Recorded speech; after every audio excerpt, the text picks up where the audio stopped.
Buen día. El día de hoy hablaremos sobre la Ley Federal del Derecho de Autor. Mi nombre es Víctor Hugo Cegueda Santiago y bueno, empecemos. En esta podemos encontrar artículos de diversa índole, pero todos van a englobar los principios de la propiedad intelectual. Quiere decir, podemos encontrar todo lo que va a ser objeto de protección o no de la Ley Federal de Derechos de Autor en México. También tenemos las características específicas o inclusive las restricciones de las mismas, así como las sanciones y multas que se impondrán en las respectivas situaciones. Bueno, en primera instancia tenemos que entender que la divulgación es el acto de poner a la disposición del público o hacer accesible una obra de cualquier tipo. Con lo cual, al nosotros presentarla, esta dejaría de ser inédita. Podemos encontrar diversos tipos de divulgación, como puede ser una publicación, una comunicación pública, una ejecución o representación pública, una distribución al público o una reproducción. Esto, claro, por medio del almacenamiento permanente o provisional, ya sea en medios electrónicos o físicos que permitan al público conocerla. También puede o no consistir en la distribución de ejemplares, en la presentación de una obra, como puede ser a oyentes o a espectadores, sin ninguna restricción. Inclusive podría ser la distribución de la obra original o de una copia.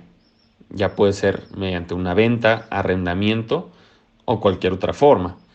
También puede estar puesta a la disposición del público como un fonograma o inclusive como un videograma.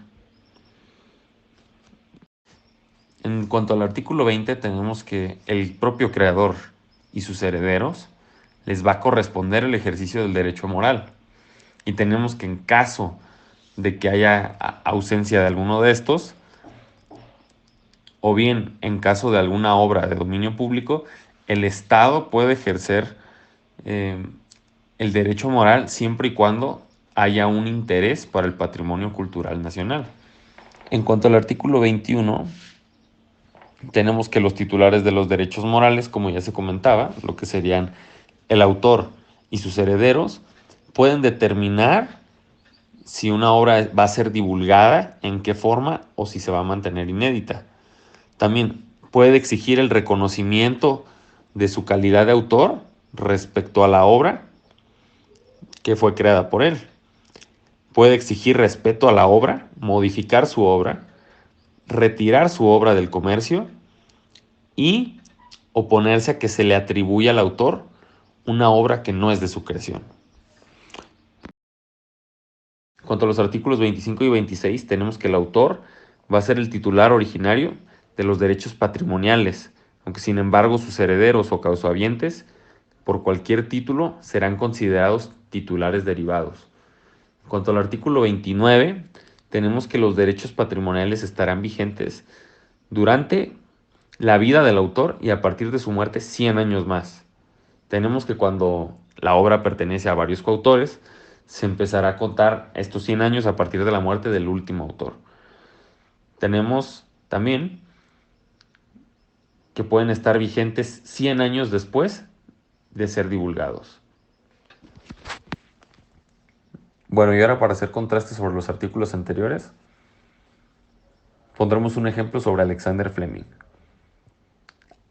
Alexander Fleming descubrió la penicilina en 1928, un acontecimiento que revolucionó hasta la fecha actual la historia de la medicina y cambió completamente el panorama y el curso de las enfermedades.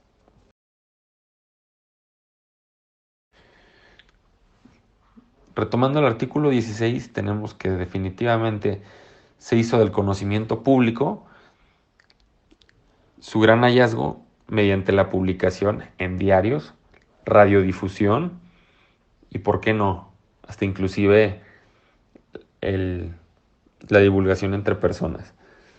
Tenemos que inclusive hubo la distribución al público de su descubrimiento, ya que Alexander Fleming puso a la disposición de todos y pues conforme fue pasando el tiempo de aún más población, su invención, la cual ayudó a combatir diversas infecciones y como tenemos que tener en cuenta también la sífilis, que en su momento llegó a ser una enfermedad sumamente peligrosa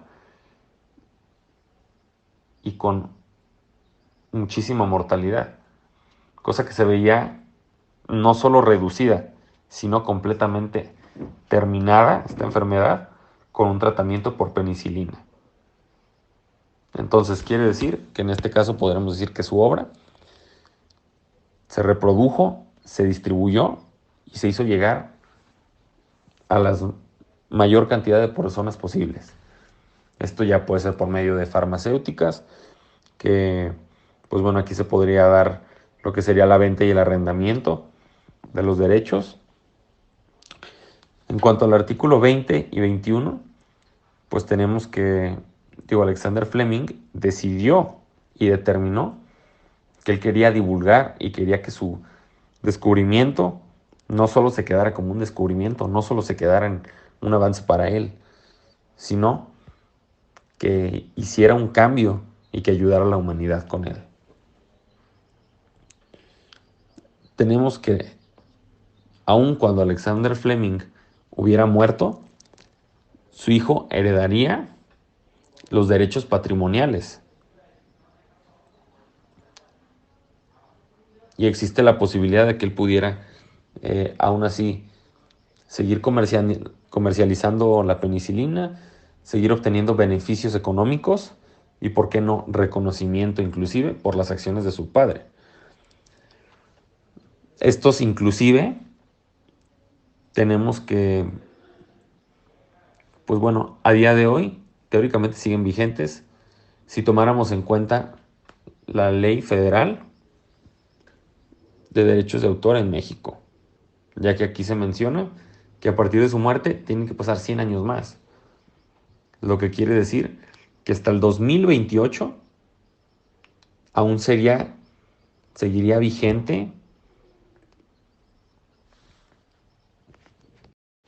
sus derechos patrimoniales. Esto sería todo de mi parte. Muchas gracias por su atención y espero que les haya gustado.